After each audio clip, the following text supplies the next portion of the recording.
சீதை. உலகம் என்னை ஒரு இதிகாசத்தின் கதாபாத்திரமாக பார்த்தது. ஆனால் அதை நான் என் வாழ்க்கையாக வாழ்ந்தேன். ஒரு மகளாக வளர்ந்தேன், ஒரு மனைவியாக காதலித்தேன். ஆனால் விதி எனக்கு அரியணையை அல்ல, வனவாசத்தை தந்தது. என் கணவரின் கையை பிடித்து காட்டிற்கு சென்றேன். அங்கே ஒரு பொன்மான், ஒரு கணநேர பிரிவு என் வாழ்க்கையை முழுவதும் மாற்றிவிட்டது.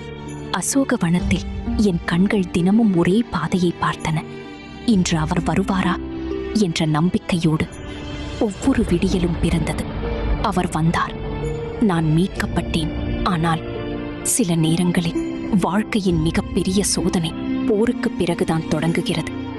ஒரு நாள் நான் மீண்டும் காட்டிற்கே அனுப்பப்பட்டேன்.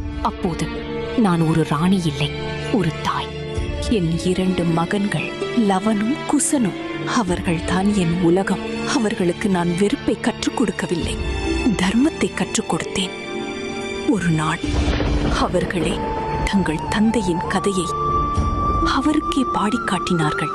அந்த நொடி ஒரு தாயாக என் இதயம் நிறைந்தது. இறுதியில் நான் வந்த பூமியே என்னை மீண்டும் தன் மடியில் ஏற்றுக்கொண்டது. பலர் என் வாழ்க்கையை துன்பத்தின் கதையாக நினைக்கிறார்கள். ஆனால் நான் அதை அன்பின் கதையாக நினைக்கிறேன். ஏனெனில் என் அன்பு சூழ்நிலைகளால் மாறவில்லை, என் தர்மம் சோதனைகளால் உடையவில்லை, என் நம்பிக்கை காலத்தால் அழியவில்லை. நான் சீதை.